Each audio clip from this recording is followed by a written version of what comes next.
안녕하세요. DJ 선아입니다. 오늘의 사연 시작해 보겠습니다. 안녕하십니까. 저는 나이 60대 후반으로 넘어가는 할머니입니다.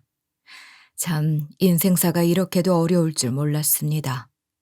평생 우리 아들 하나만 바라보고 금이야 오기야 키웠는데 상상도 못할 이런 배신을 당하게 될 줄 알았겠습니까? 여러분들은 혹시 눈에 넣어도 아프지 않을 자식에게 배신을 당한 기억이 있으신지 궁금합니다. 성적표로 거짓말을 하고 학원을 땡땡이 친다던가 하는 그런 배신 말고요. 정말 인생을 뒤흔들게 만들어버리는 배신 말입니다. 저는요, 아들 하나만 바라보고 살았었기 때문에 제 아들이 저에게 이런 짓을 할 줄은 꿈에도 몰랐습니다. 아직도 가슴이 벌렁거리는 지금, 제 이야기를 한번 속 시원하게 털어보도록 하겠습니다. 가난이라는 것은 사람을 골라서 찾아오는 건지 참 야속하더라고요. 제가 결혼을 하고 얼마 지나지 않아 우리 남편이 취직을 하게 되었는데 그때는 정말 행복한 마음만 그득 안고 살았습니다. 연애를 할 때만 해도 남편이 변변치 않은 직업이 없이 일용직 일자리를 전전긍긍하며 살았었기 때문에 결혼이라는 것을 해도 될지 고민이 참 많았습니다. 사랑하는 마음, 그거 하나만 가지고 이 힘들고 험난한 세상을 헤쳐나갈 수 있을까? 제 자신에게 믿음이라는 게 별로 없었거든요. 남들은 20대 초중반에 시집을 가서 애도 몇씩이나 낳고 잘 살고 있는데 저는 28살이 되도록 결혼 소식도 없으니 저희 부모님께서 참 답답해 하셨죠.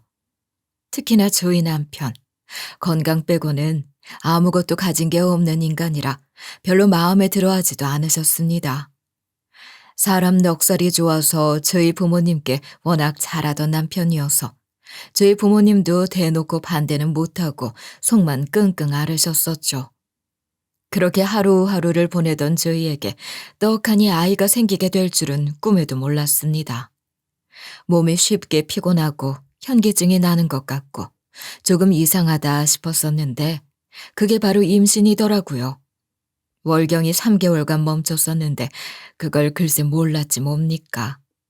뒤늦게 산부인과에 찾아가니 임신한 지도 10주가 넘었다고 하더라고요. 참 황당했습니다. 그런데 당장 아이가 생겼으니 어찌하겠습니까. 운명을 받아들여야 한다고 생각했죠. 여보, 내가 절대로 우리 여보 고생 안 시킬게. 다른 건 몰라도 내가 우리 여보랑 아이를 위해서는 한눈 안 팔고 성실하게 살게. 그러니까 나랑 이제 결혼하자. 정말 나 고생 안 시킬 자신 있는 거지? 다른 건 몰라도 나 당신 하나만 믿고 결혼하는 거니까 끝까지 나 책임지면서 살아야 해? 당연하지. 내가 당신이랑 우리 아이만 생각하고 살 거라니까.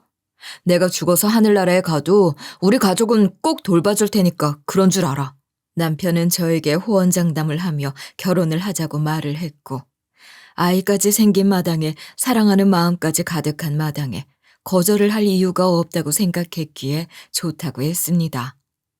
저희 부모님도 역시 손주가 생겼으니 어쩔 수 없지 않겠냐는 반응이셨어요.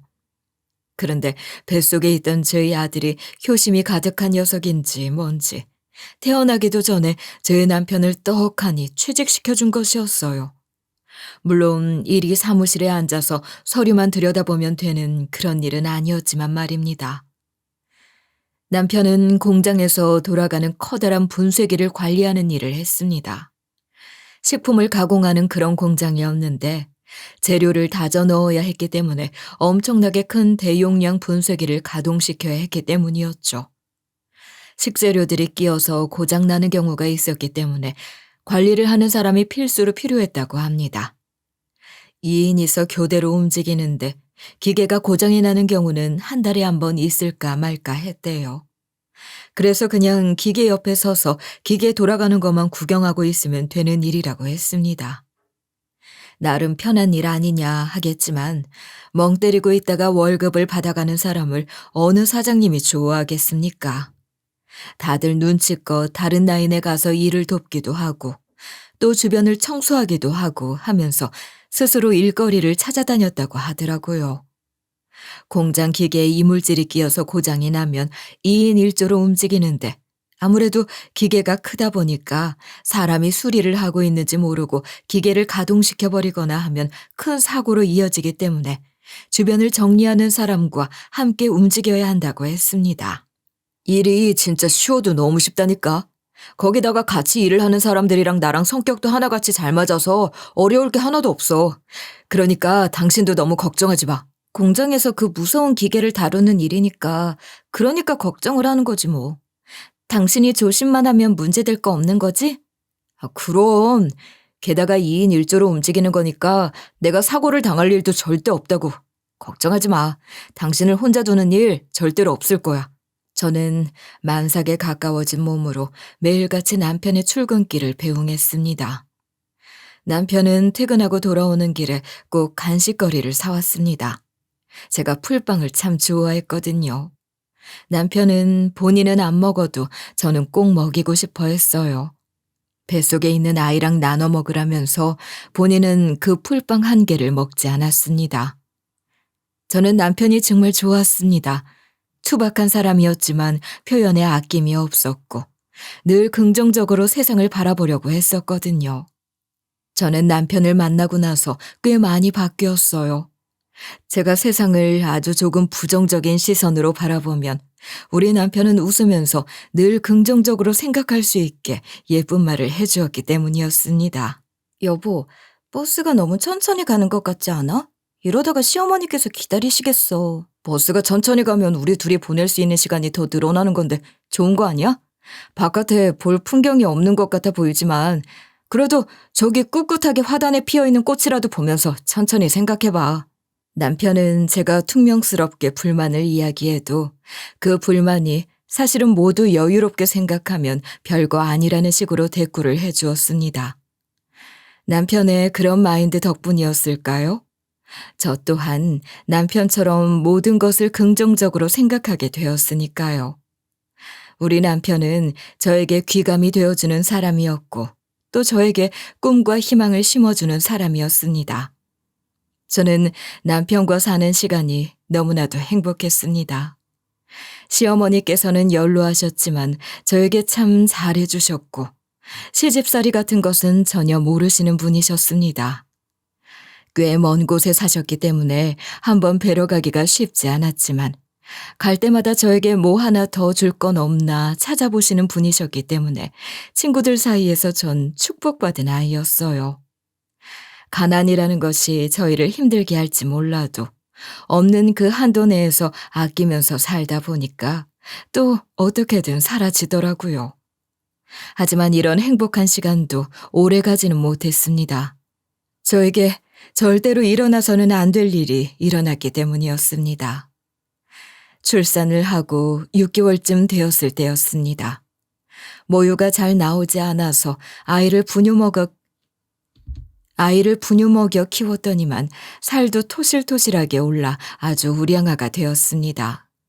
남자아이답게 한번 울기 시작하면 우렁찬 목소리를 자랑했지만 울음 끝이 짧고 잘 울지 않는 아이였어요.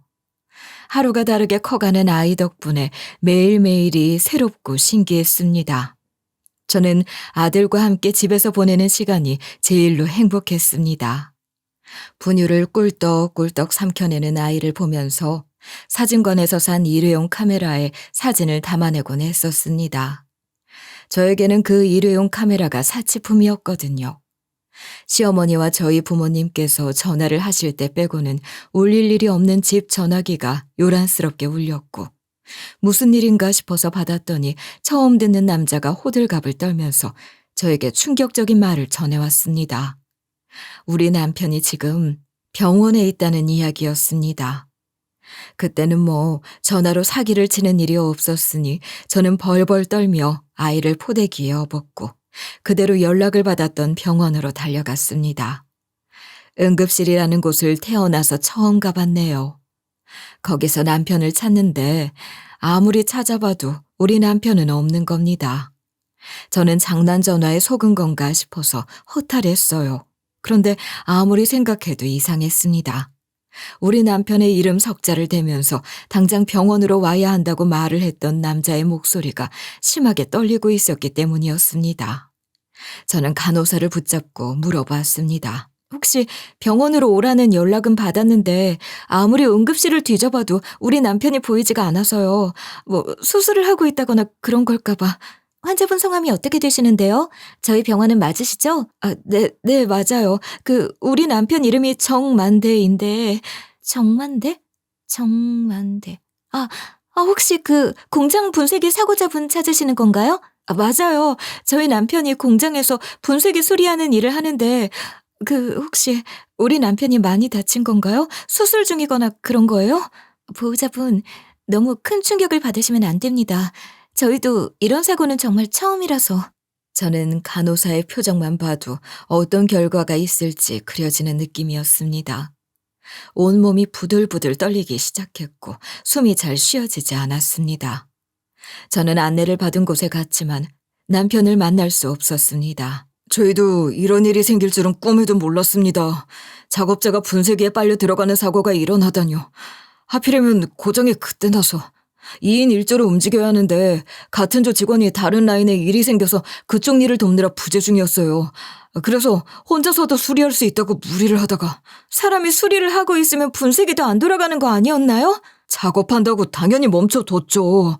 근데 기계가 워낙 크니까 기계에 머리를 넣고 걸린 이물질을 빼고 있었는데 작업 중인 걸 발견하지 못한 생산 라인 팀에서 기계를 실수로 작동시키고 말았던 겁니다. 그럼 우리 남편의 흔적도 못 보게 하는 게 설마 우리 남편이 분쇄기에... 그 분쇄기 사용도 못하게 될 만큼 처참해요.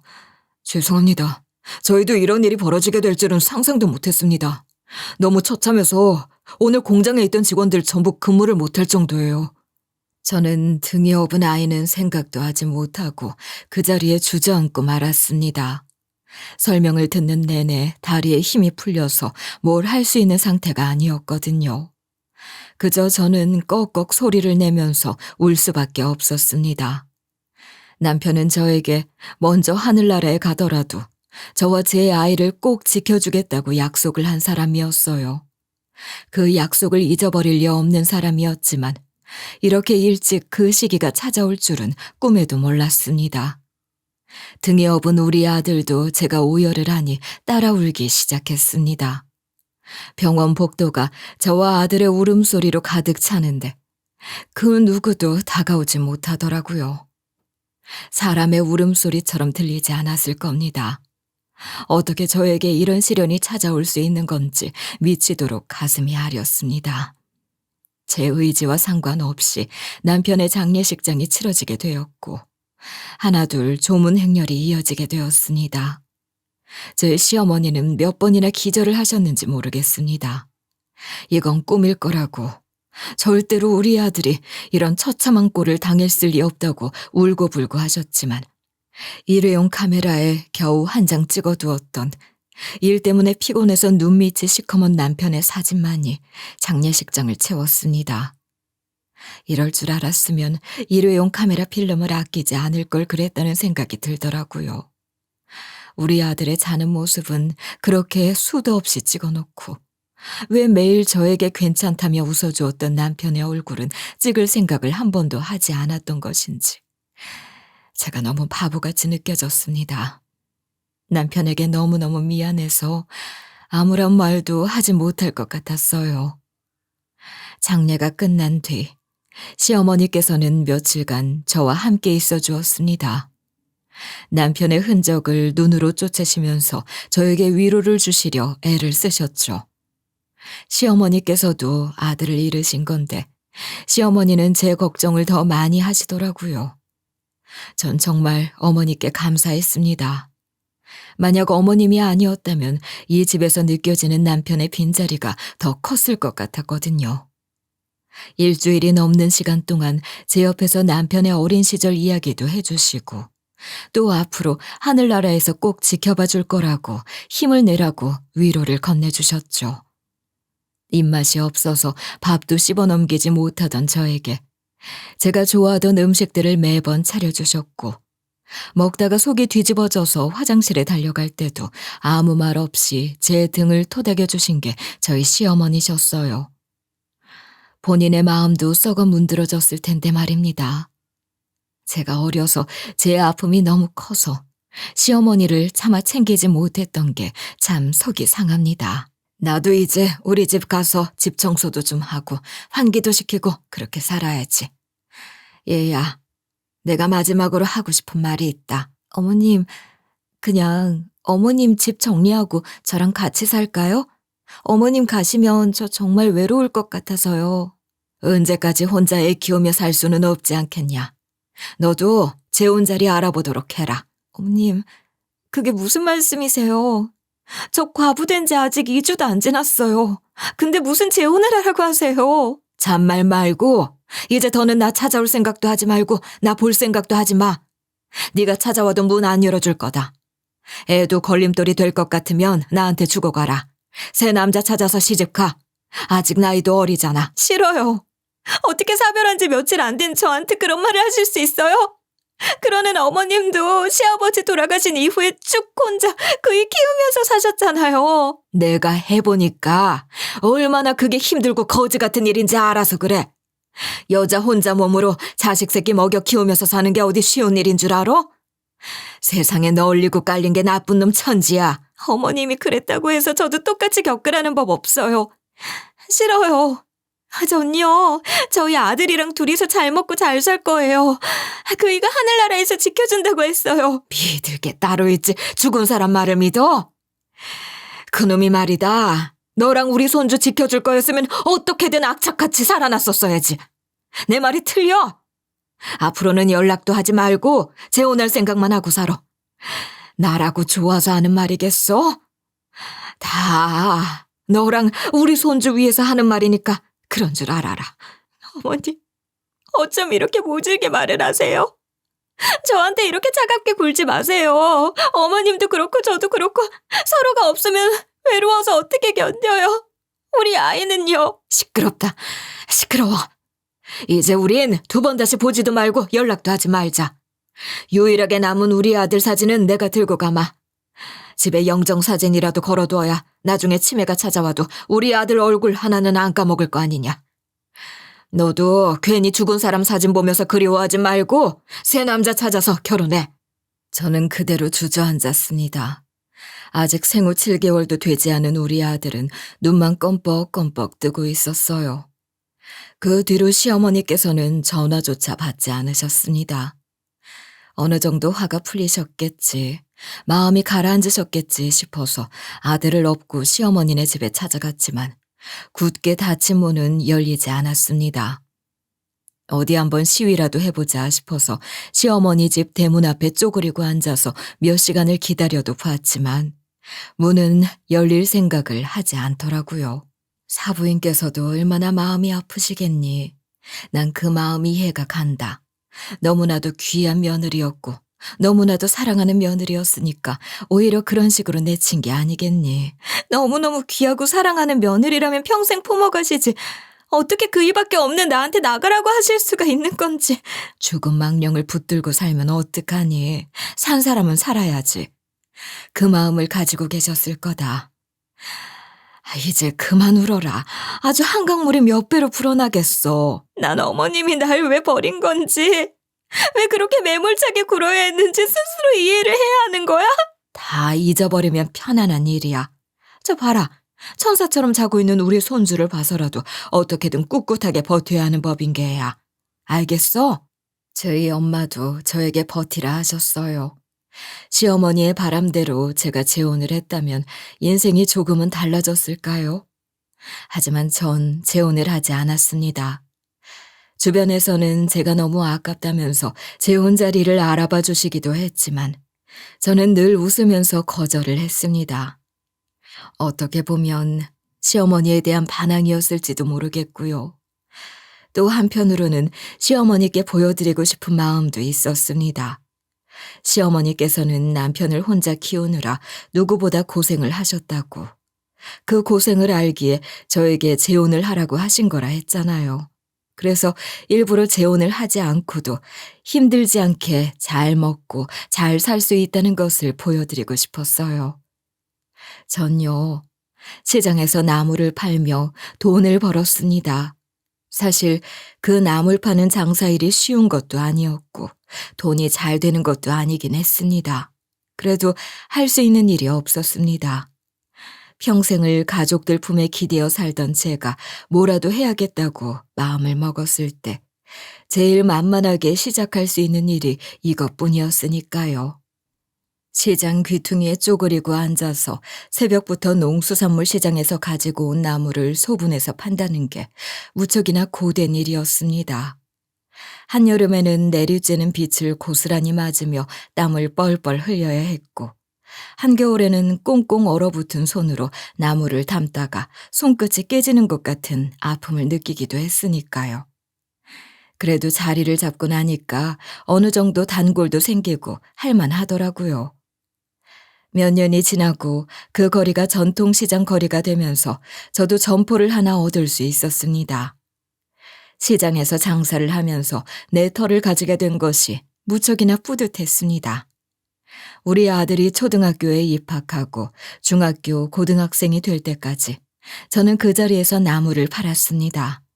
건어물도 팔고 견과류도 팔고 하면서 점점 나이를 먹어갔습니다. 우리 아들은 참 대단한 녀석이었습니다. 나무를 판 돈으로 가난을 벗어나기란 어려웠지만 그래도 자리를 잡고 일을 하면서부터는 우리 아들 단과학원 한두 개 정도는 보내줄 수 있는 형편이 되었거든요. 우리 아들은 참 똑똑했습니다. 공부를 하라고 닥달을 한 적이 한 번도 없었는데 스스로 공부를 했어요. 이 가난에서 벗어날 수 있는 가장 좋은 방법은 공부를 하는 일이라고 했습니다. 우리 아들의 노력은 결국 국내에서도 꽤 알아준다는 의대에 입학하는 쾌거를 이루게 되었습니다. 우리 아들이 자랑스럽게 입학을 하던 날 얼마나 기뻤는지 모르겠습니다. 대학 등록금이 어마어마하게 비쌌지만 그건 큰 문제가 되지 않았습니다. 우리 아들이 의사가 된다고 하는데 당연히 빚을 내서라도 가르쳐야 하지 않겠습니까? 저는 더더욱 열심히 일을 하려 노력했습니다.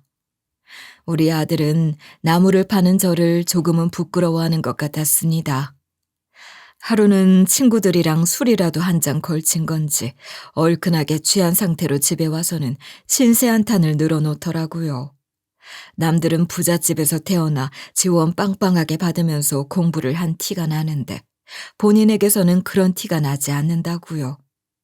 공부하는 방법을 몰라서 무조건 머릿속에 때려붓기만 했었다고 말을 하며 언제까지 이렇게 좁은 집에 나무를 팔아야 하냐고 중얼거리는데 참 못난 엄마라 속상한 마음뿐이었습니다. 하늘에서 우리 모자를 지켜준다고 했던 우리 남편이 복권이라도 당첨되게 해줬으면 얼마나 좋았을까요? 그래도 저는 더 열심히 일을 해야 했습니다. 나무를 팔고 저녁 시간 즈음 되면 시장 안에 있는 식당에 가서 설거지를 하는 일을 했습니다. 그래도 물가가 꽤 올라서 돈을 두둑하게 만질 수 있었습니다. 저는 꿈을 가졌습니다. 우리 아들 번듯하게 의사로 키워서 병원도 하나 차려주고 끝내주는 결혼식도 올리게 해주겠다는 꿈 말입니다. 그래서 억적같이 돈을 모았습니다. 우리 아들에게 들어가는 메이커 제품들은 아끼지 않고 사주었지만 저는 10년째 늘 고무장화 같은 신발을 신고 일을 했습니다. 그게 은근히 편하거든요. 비가 와도 끄떡 없고 눈이 와도 끄떡 없어요. 저희 부모님도 나이를 드시고 쪼글쪼글해진 손으로 저의 일을 도와주셨는데 그럴 때마다 얼마나 우리 시어머니 생각이 났는지 모르겠습니다. 안 보고 산 지도 20년이 훌쩍 넘었는데 건강은 하신 건지 이사를 가신 건지 찾아가도 그 집에 살고 계시지 않았고 전화번호도 바뀌었더라고요. 요즘이야 휴대폰들이 다 있으니 전화 걸고 받는 게 이상하지 않지만 그때는 집 전화기가 전부였던 시절이니 연락이 끊기고 나니까 어디서 어떻게 지내는지 알 수가 없었습니다. 아들은 의대를 졸업해서 의사가 됐습니다. 언제 그렇게 큰 건지 우리 아들 군대를 갔다 오고 나니까 더 남자답게 변했더라고요. 병원에서 일을 하면서 저에게 생활비를 가져다 주었는데 그 돈은 정말 한 푼도 쓰지 않고 줄줄이 모으기만 했습니다. 아들은 그런 것도 모르고 저에게 가끔 투덜거리곤 했었죠. 엄마는 도대체 돈을 어디다 쓰길래 아직도 이렇게 다 낡아빠진 옷을 입고 이런 거지 같은 장화를 신고 다녀요. 엄마, 이 겨울 패딩도 몇 년 된 거 아니야? 몇 년이 지나도 아직 쓸만하니까 입고 그러는 거지. 얘 멀쩡한 걸 왜 자꾸 갖다 치우라고 그러니? 새로 사봐야 비싸기만 하지 이것보다 안 따뜻해. 아들이 의사인데 이러고 다니면 남들이 흉본다니까. 내가 생활비를 안 주는 것도 아닌데 왜 이러는 거야. 아들은 저의 꼴을 무척이나 답답해했지만 저는 그런 아들이 참 자랑스러웠습니다. 엄마가 조금이라도 더 편하길 바라는 마음에서 나오는 소리라고 생각을 했으니까요. 저는 우리 아들이 하루빨리 병원장이 되길 바라는 마음으로 먹고 싶은 것도 줄여가면서 돈을 모았습니다. 그래도 30년이 넘도록 돈을 모아온 것이 아주 두둑하니 통장을 채우더라고요. 병원을 차리는데 얼마나 들어갈지는 모르겠지만 제 한 달 생활비가 그리 많지는 않으니 이렇게 몇 년 더 열심히 모으면 충분히 가능하겠다 싶었습니다. 그러던 어느 날 30대 후반으로 접어든 아들놈이 저에게 결혼을 하고 싶다고 말을 하더라고요. 같은 의대를 졸업한 동기생인데 의대 시절에는 그저 친구 사이로 지냈었지만 사회생활을 하면서 연인으로 발전하게 되었다며 수줍게 말을 했습니다. 우리 아들이 여자를 소개시켜주겠다고 말을 한 것은 처음이었기 때문에 전 정말 기뻤습니다. 저희 시어머니께서 그렇게 저에게 잘해주셨잖아요. 저도 우리 아들이 며느리를 데리고 온다면 그렇게 잘해줄 생각을 하고 있었기 때문에 진심으로 가슴이 떨렸습니다. 아들이 데리고 온 며느리감은 조금은 센 인상을 하고 있었습니다. 눈매가 날카롭게 올라가서 모든 것이 뾰족뾰족했습니다. 깡마른 체형 때문인지 저래서 아이는 잘 낳을 수 있을까 하는 의문이 들었죠. 하지만 우리 아들이 사랑하는 사람이라는데 절대로 트집을 잡을 생각은 없었습니다. 저는 그동안 아들의 여자친구를 한 번도 본 적이 없었기 때문에 아들이 어떻게 고백을 했는지, 어떤 연애를 했는지 궁금한 게 참 많았습니다. 우리 아들은 제가 저런 질문을 하면 기겁할 것이 분명했지만 그래도 엄마로서 궁금한 것은 참을 수 없지 않겠습니까? 며느리 될 아이에게 이런저런 질문을 하니 애가 콧방귀를 흥 하고 끼는데 요즘 애들이라서 그런 건지 아니면 제가 시어머니라는 그 시자의 편견 때문에 제 앞에서 그런 식으로 행동을 하는 건지는 잘 모르겠더라고요. 며느리는 저에게 종이 한 장을 내밀었습니다. 이게 무엇인가 하고 바라보니 제가 며느리에게 지켜주었으면 하는 행동에 대해서 줄줄이 적혀 있었습니다. 저는 기가 막혀서 며느리가 될 아이를 빤히 바라보았죠. 어머님, 너무 서운하게 생각하지 않으셨으면 좋겠어요. 그런데 저도 이이처럼 의사잖아요. 아이를 낳아서 커리어에 방해가 되고 싶진 않습니다. 하지만 이 사람이 아이를 원할 수도 있으니까 아이는 저희 두 사람이 운영할 수 있는 병원을 차려주신다면 생각해 보겠습니다. 그리고 저에게 전화하지 마시고 용건이 있으시면 이 사람에게 전화를 하세요. 대충 이야기는 알겠다만 내가 어떤 사람인지도 잘 모르면서 시작부터 벽을 치려고 그러니? 나는 며느리에게 시집살이 시킬 생각 전혀 없다. 그저 친하게 지내고 싶을 뿐이야. 어머니께서 그런 마음이 저에게는 부담일 수도 있잖아요. 솔직히 딸 같은 며느리는 없다고 생각합니다. 어머니께서 잘해주시려고 하는 행동이 저에게는 스트레스일 수도 있어요. 내가 뭘 어쨌다고 벌써부터 그런 이야기를 하는 건지 모르겠구나. 나도 며느리가 이렇게 나오면 불편하지, 스트레스고. 그러니까 서로 저희가 굳이 가까이 지낼 필요는 없지 않을까요? 두 번째 장은 대충 저희가 뽑은 결혼식 견적입니다. 이 사람 말로는 어머님께서 딱히 모아둔 돈도 없다고 하시던데 그럼 저희 신혼집 같은 것도 전혀 바라면 안 되겠네요? 저희 친정에서는 좀 도와주신다고 했었거든요. 돈 이야기가 나오니까 괜히 덜컥하더라고요. 그래도 제가 아들 녀석 결혼시키겠다고 그동안 열심히 모아둔 돈이 있었으니까 사돈댁에서 해주는 것만큼은 보태줘야지 하고 생각을 했었는데 며느리가 딱 잘라서 말을 하더라고요. 제가 돈 몇 푼이라도 보태면 시집살이를 당할 것 같으니까 친정에서 도와주시는 돈에 본인들이 대출을 받아서 살겠다고요. 저는 정말 기가 막혀서 말문이 막혔습니다. 도대체 평소에 가정교육을 어떻게 받았으며 사돈댁이 무슨 시집살이를 당해왔길래 이렇게까지 시자의 편견을 가진 것일까 궁금했었거든요. 저는 아들이 며느리의 눈치를 살살 보길래 말을 얻는 것을 포기하고 알아서들 하라고 일갈했습니다. 그러면서도 아들 녀석에게 조금은 서운했어요. 평생을 노력 끝에 고생 없이 키우려고 했던 아들인데 벌써부터 지 마누라한테 꼼짝없이 잡혀 사는 것 같아 보여서 말입니다. 시간이 지나 아이들이 식장도 잡고 청첩장도 찍어내고 하면서 상견례를 진행하게 되었는데 전 사실 편견이 있었어요. 사돈댁이 저랑 정말 안 맞을 것 같다는 편견 말입니다. 그런데 이게 웬걸? 안 싸더니 글쎄 저랑 취향이 잘 맞아도 너무나도 잘 맞는 겁니다. 생긴 것도 딱 햄스터처럼 생긴 것이 며느리랑은 아예 닮은 구석이 없더라고요.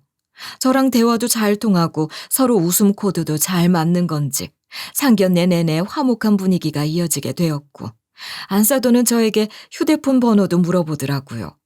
시간이 될 때 둘이 따로 만나서 차도 한잔 했으면 좋겠다고 말을 하는데 저는 조금은 찝찝했습니다. 앞에서는 이렇게 하하호호 웃다가 단둘이서 만나면 평생 나물 장사를 한 저를 조롱하고 우리 딸에게 시집살이 시키지 말라고 할까 봐서요. 하지만 그건 정말 제 상상일 뿐이었습니다. 안사돈이랑 저랑 둘 다 술도 잘 못 마시고 운경신경이 처참하다는 사실을 알게 되었죠. 저희 두 사람 일주일에 한 번씩 만나서 커피를 마시며 수다를 떠는 재미에 푹 빠졌습니다. 안사돈은 교회에 다니고 있었는데 제가 일요일에는 시장 일을 쉬었기 때문에 일요일마다 안사돈을 따라서 교회에 다니기 시작했습니다. 박가사돈이 지병으로 인해서 많이 아프기 시작한 이후로 교회에 다니게 되었다고 하더라고요. 믿음이라도 가져야 병간호를 하는데 힘이 난다고 하면서 말입니다. 안사돈과 전 일요일에 교회를 나가서 예배를 보고 일요일 오후 시간에 따로 동네 주민센터에서 여는 합창단 문화센터를 다니게 되었습니다. 우연인지 뭔지 안사돈이 아이들 결혼하기 몇 개월 전에 저희 집 근처로 이사를 오게 되어서 같은 구에서 살게 되었거든요. 저희 두 사람은 정말 평생 가져보지 못했던 운명의 짝꿍을 만난 것처럼 친분을 쌓게 되었습니다. 교회에 나가서 같이 박가사돈의 건강을 기도하고 합창단에 가서 노래를 부르면서 스트레스도 풀었죠. 그렇게 친하게 지내다가 알게 된 사실이 하나 있었으니 며느리가 바로 안사돈의 입양아라는 사실이었습니다. 박가사돈과 아이를 가지려고 그렇게 노력을 했었지만 아이가 생기지 않아서 끝내 입양을 했다고 하더라고요.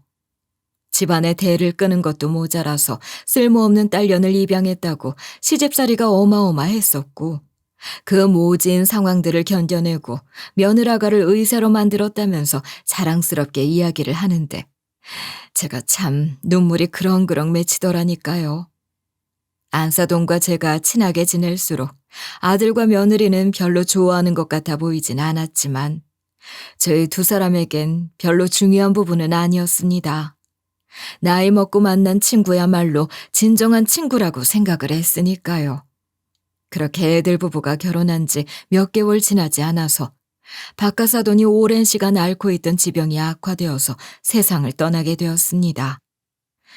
그리고 저에게 또 한 번 충격적인 일이 일어나게 되었습니다. 박가사돈의 장례가 끝이 나고 허망해하던 안사돈을 위해서 며느라가가 같이 1박 2일로 강원도에 단풍 구경도 할 겸 여행을 간다고 하더라고요. 저에게 안사돈이 같이 가자고 했지만 며느리가 도끼 눈을 뜨고 쳐다보는 바람에 이번에는 그냥 양보하겠다고 말을 했었죠. 우리 며느리도 아버지를 잃고 엄마와 좋은 시간을 보내려고 그러는구나 싶어서 말입니다. 그런데 그런 일이 벌어지게 될 줄 누가 상상이나 했겠습니까? 분명히 안 사돈이 단풍 구경을 간다면서 저에게 사진도 보내주고 문자도 열심히 하고 있었는데 갑자기 연락이 뚝 끊어져서 저는 산에 올라가서 휴대폰이 잘 안 터지는구나 했었습니다. 그런데 그날 저녁 며느리가 혼비백산한 목소리로 사고가 났다면서 당장 병원으로 올 수 있냐고 연락을 해온 것이었습니다. 위치도 강원도에 있는 작은 종합병원이었는데 불안한 마음에 아들과 함께 강원도로 날아갔죠. 그랬더니 이미 벌써 장례가 들어서고 있는 게 아니겠습니까? 저는 너무 놀라서 우느라 정신이 없는 며느리에게 무슨 일이냐고 닥달을 해서 물어봤습니다. 어머님, 어떡해요? 저희 엄마가 글쎄 산을 신나게 오르시다가 인증사진을 찍고 싶다고 하셔서 사진을 찍어드리는 와중에 발을 헛디뎌서 산 아래로 추락하고 말았어요. 그게 정말이냐? 그러면 사돈이 지금 실족사를 했다는 뜻이야? 네, 거기다가 산 아래 낭떠러지로 떨어지는 바람에 흔적도 찾을 수가 없대요. 그러면 저 관이 빈관이라는 뜻이냐? 아유, 이를 어쩌면 좋냐? 이를 어떻게 하니? 사돈. 내 친구가 이렇게 허망하게 가다니. 며느리는 흐느꼈고 저는 세상이 떠나가라 주저앉아 울었습니다. 시신도 찾지 못해서 빈관을 두고 장례를 치러야 했으니 그 영혼이 얼마나 억울하겠습니까? 저는 며느리에게 장례식을 왜 서울도 아닌 강원도 시골에 있는 종합병원에서 하느냐 물었지만 며느리는 정신도 없고 도저히 서울로 옮겨서 할 시간이 없었다고 말을 하더라고요. 우리 안사돈의 내 친구의 장례식은 참으로 초라했습니다. 장례식 내내 기도를 올렸습니다. 제발 마음 편안하게 천국에 가서 우리 남편과 박가사돈과 함께 우리 아이들을 지켜봐 달라고 말입니다. 친구를 잃고 나니 허망하더군요. 교회에 가는 것도 합창단에 가는 것도 참 외롭고 쓸쓸한 일이었습니다. 그래도 꾸역꾸역 버텨냈습니다. 저에게도 언젠가는 내 친구와 내 가족을 보러 가는 날이 올 것이라 믿고 있었기 때문이었습니다. 우리 아들도 나이를 많이 먹고 나니까 슬슬 저도 걱정이 생기더라고요. 시간이 더 지나서 40을 넘기게 되면 손주 구경도 못하게 생겼구나 하는 그런 생각이요. 저는 며느리와 아들에게 손주를 낳을 생각이 없냐고 물어보았지만 몇 번이나 대답은 똑같았습니다. 저는 제 커리어를 포기하고 싶지 않아요. 저희 부부를 위한 병원이 생긴다면 모를까요? 며느리는 저에게 그렇게 이야기를 했고 저는 통장을 하나 꺼내 들었습니다. 제가 혼자가 된 이후부터 꾸역꾸역 모은 돈이었습니다. 우리 아들 결혼 자금까지 포함된 돈이었어요.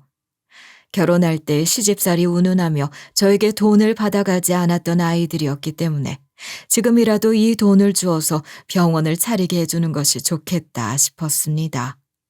제가 내민 통장을 본 아들과 며느리는 깜짝 놀라서 제 얼굴을 봤다가 통장을 봤다가 눈을 비볐다가 아주 난리를 치더라고요. 어머니, 이 돈을 도대체 어떻게 모으셨어요? 이거 한두 푼이 아닌데요? 내가 하루 이틀 돈을 모았겠니? 너 결혼시키겠다고 매달 꾸역꾸역 모아두었던 돈이다.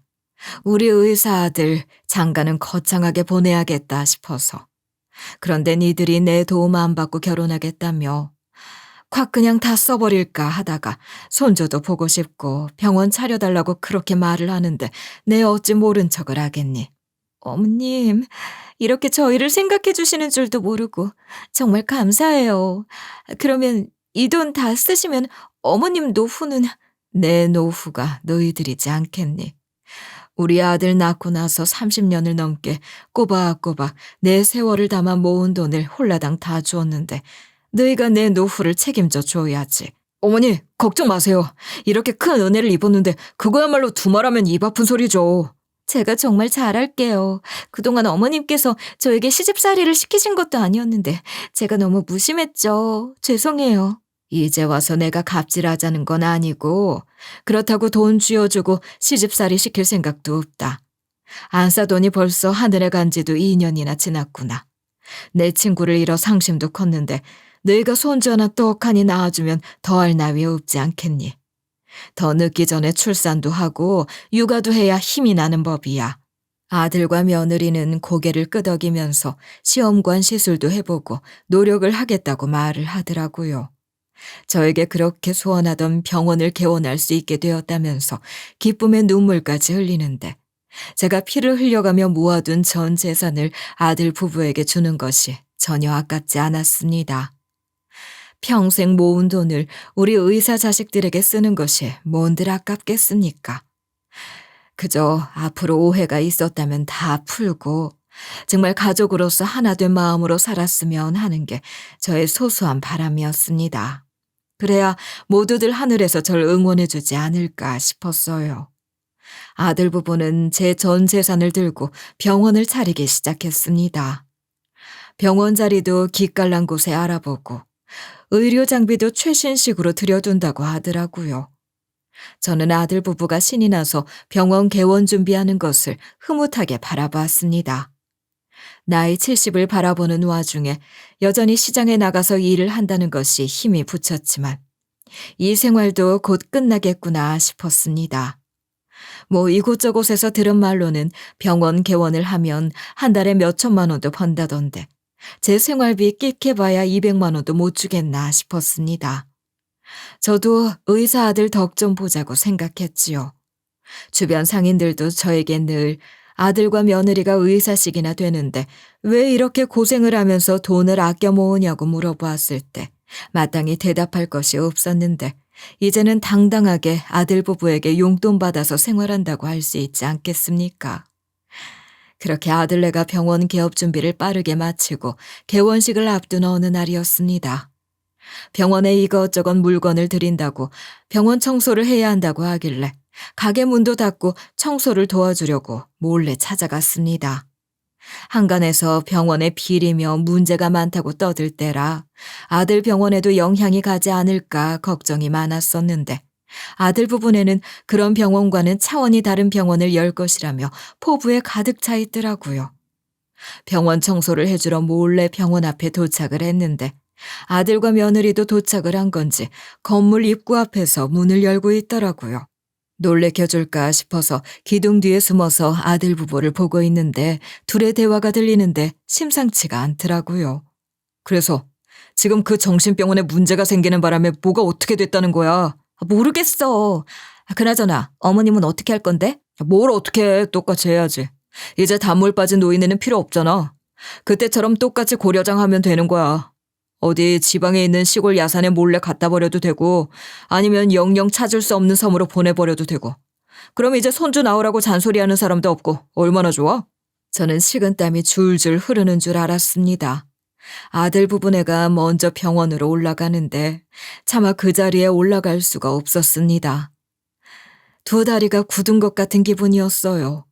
저를 야산에 혹은 섬에 갖다 버리겠다고 고려장을 하겠다고 말을 한 놈이 제가 평생을 금이야 오기야 업어 키운 아들놈이 맞는지 심장이 벌렁거렸습니다. 저는 그대로 도망쳤습니다. 휴대폰도 지나가다 쓰레기통에 버렸습니다. 요즘 휴대폰은 위치 추적이 다 가능하잖아요. 당장 집에 들어가 간단하게 옷만 챙겨서는 무작정 친구네 집으로 찾아갔습니다. 그리고 그 한가운데에서 덜덜 떨고 있다가 친구를 통해서 더더욱 기절할 만한 소식을 전해 들었습니다.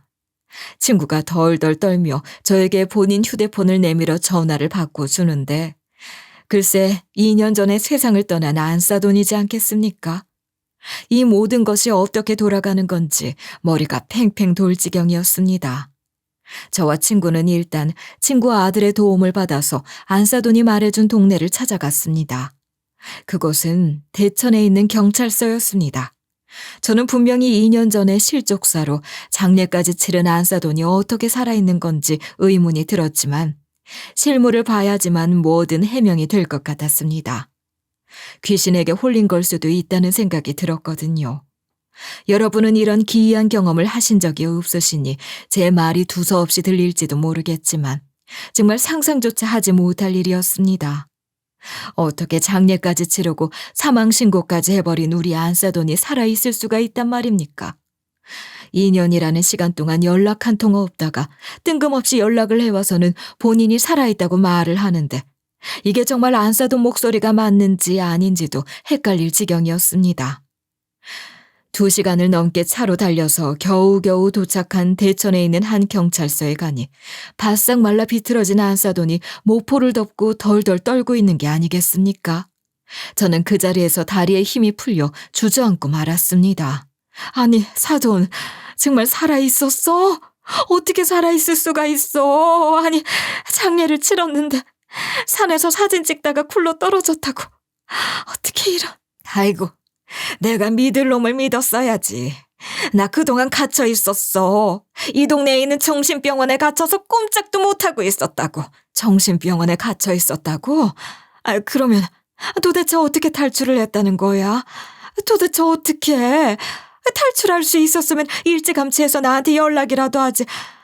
도대체 누가 이런 거야? 누가 이러긴. 자네 아들이랑 내 딸년이 이런 짓을 한 거지. 그 정신병원에서 꼼짝없이 밖에 못 나가나 싶었어.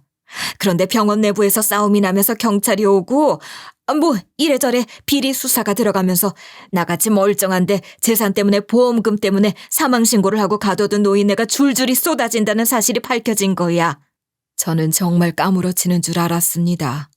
그러니까 2년 전 박가사돈이 하늘나라로 떠난 뒤에 악마 같은 며느리가 안사돈과 강원도로 여행을 가는 척하면서 안사돈을 대천에 있는 불법 정신병원에 가둬버린 것입니다. 그곳 원장이 글쎄 돈만 주면 사망신고 처리까지 싹 다 해주는 나쁜 놈이었더라고요. 정신병원에 안사돈을 가두고 강원도에 간 며느라가는 실족사를 핑계로 강원도의 아주 작은 종합병원에 찾아가 사망신고서를 들고 장례를 치르겠다고 한 겁니다. 시신은 이미 처리가 되었다면서 홀령만 기리게 해주고 싶다고 했다나 뭐라나. 그래서 장례식장만 큰 돈을 주고 빌린 것이죠. 시골 병원이라 별의별 사람들이 다 찾아온다 생각하고 장례식만 치르게 해준 겁니다. 빈 관을 두고 마치 안사돈이 사고로 죽은 것처럼 절 속여 먹은 겁니다. 정작 안사돈은 대천에 있는 정신병원에서 살아있었는데 말입니다. 그렇게 가슴을 졸이면서 들킬까 어쩔까 싶었던 아들 부부는 2년이 지난 뒤로도 아무런 진실이 밝혀지지 않자 안심을 한 것이었습니다. 저까지 똑같이 처리를 하려고 했는데 저는 보험이 없었습니다. 그러니 절 굳이 내다 버린다고 한들 지들이 챙길 수 있는 이득이 없어서 그냥 모른 척 두고 보고 살고 있었던 거죠. 혹시라도 안사돈이 저에게 어떤 수를 써서라도 연락을 해오면 그때 처리를 해도 된다고 생각했을지도 모르겠습니다. 그런데 절 찔러보니 통장이 하나 딱 나온 거지요. 그 돈을 주겠다고 했음에도 불구하고 아들네 부부는 나중에 혹시라도 저희의 노후를 비롯해서 나이 먹고 합가라도 하고 같이 살아야 할까봐 제가 그 돈을 주었다는 빌미로 들러붙을까봐 저에게 안사돈에게 한 짓을 그대로 하겠다고 마음을 먹은 겁니다. 저는 그 사실을 알고 도망치게 된 것이고요. 아들 부부가 제 이야기를 하기 전에 말을 했던 정신병원에 문제가 생겼다는 일이 바로 이 일인 것 같았습니다. 그 정신병원의 비리가 우연한 기회로 파헤쳐지면서 안사돈이 경찰에게 인계가 된 것이었던 거죠. 하지만 경찰서에 가게 된 안사돈의 상태가 어떠한지 몰랐으니 아들 부부 역시 별수를 쓸 수 없었을 겁니다. 저는 고려장이라는 내용에 놀라서 짐을 간단하게 싸들고 도망을 친 곳이 저와 안사돈의 겹지인의 집이었습니다. 교회에 다니면서 안사돈과 함께 어울려 지내던 집사였는데 교회가 끝이 나면 같이 합창단도 다니고 셋이서 아주 돈독하게 지냈었어요. 교회에 다니면서 얼마나 신실한지 알고 있었고 집사의 아들이 경찰로 일을 하고 있었기 때문에 우리 아들 부부가 온다 한들 절 지켜줄 수 있을 것이라 생각해서 그 집으로 도망을 친 것이었습니다. 그런데 안사돈도 똑같이 생각을 한 겁니다. 정신병원에서 도망을 쳐서 아들 부부에게 연락을 할 수도 없고 저에게 전화를 했으나 제가 이미 휴대폰을 버린 뒤였기 때문에 연락이 닿지 않았던 것입니다. 참 사람에게 타이밍이라는 게 이렇게도 중요한 겁니다. 제가 휴대폰을 들고 도망을 쳤다면, 아니 안사돈이 하루만 더 일찍 탈출을 했다면 또 다른 상황이 펼쳐지진 않았을까요?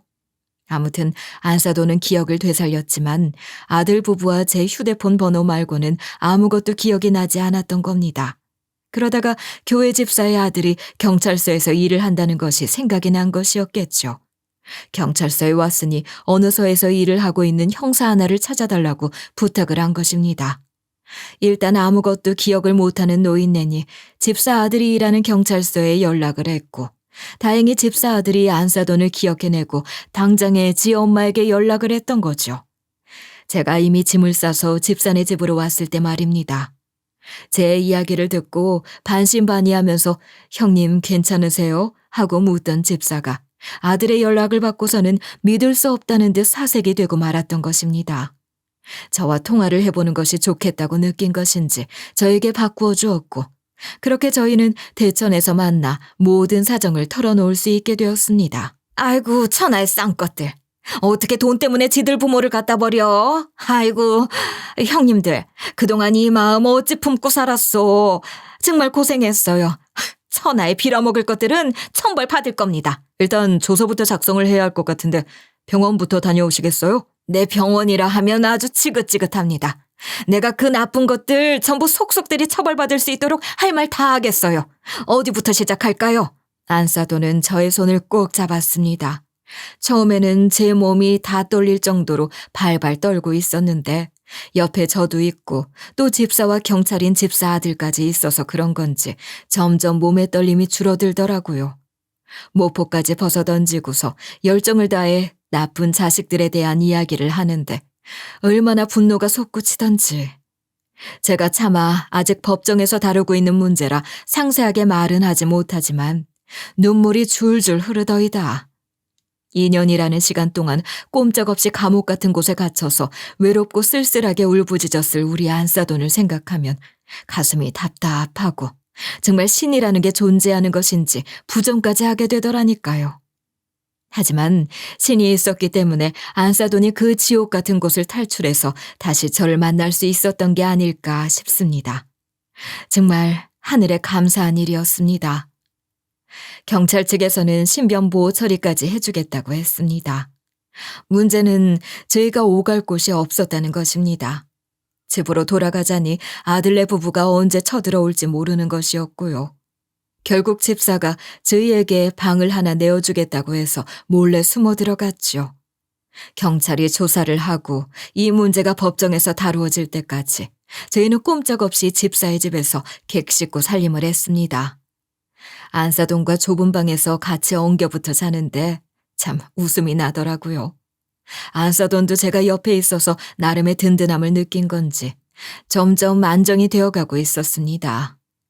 차마 아들네 부부를 만날까 무서워서 교회도 가지 못하고 집 앞 산책도 나가지 못하고 집안에서 꼼짝없이 숨어 있어야 했지만 이 시간도 곧 지나갈 거라 생각했습니다. 그리고 집사 아들인 경찰이 저에게 어떻게 사건이 흘러가고 있는지 상세하게 말을 해주었습니다. 아들 부부도 그곳에 안사돈을 가둔 것이 밝혀져서 경찰 조사를 받고 있는데 안사돈이 사라졌기 때문에 자기네들은 모르는 일이라고 발뺌을 한다고 하더라고요. 안사돈은 참을 수 없다고 했습니다. 아들네 부부가 3번째로 경찰서에 출석하는 날, 저와 안사돈도 경찰서에 갔습니다. 여전히 모른다고 발뺌을 하는 와중에 저희가 등장하니 아들 부부의 얼굴에 시퍼렇게 물이 들더라고요. 결국 모든 죄는 밝혀지게 되었죠. 큰 돈을 주고 저희를 가두고 보험금을 타낸 사실까지 전부 밝혀지며 바로 구금이 되었습니다. 아들 부부는 그제 와서 감옥에서 여생을 보내야 한다는 생각이 들었는지 무릎까지 꿇고 저희에게 잘못했다고 빌더군요. 잘못했어요, 어머니. 장모님, 제발 한 번만 너그럽게 용서해 주세요. 앞으로는 저희가 노후 책임지겠습니다. 병원도 개업이 코앞입니다. 엄마, 잠시 내가 돈에 미쳤었나 봐. 내가 어떻게 날 키워준 엄마한테 그런 짓을 했지? 내가 잠시 악마가 들렸었나 봐. 시끄러워. 내 배 아파 낳은 딸은 아니었지만 정성을 다해 키운 딸이 나에게 이런 짓을 했다는 것을 평생 용서하지 않을 거다. 너희는 너희가 저지른 죄에 대한 죄값을 제대로 치렀으면 좋겠구나.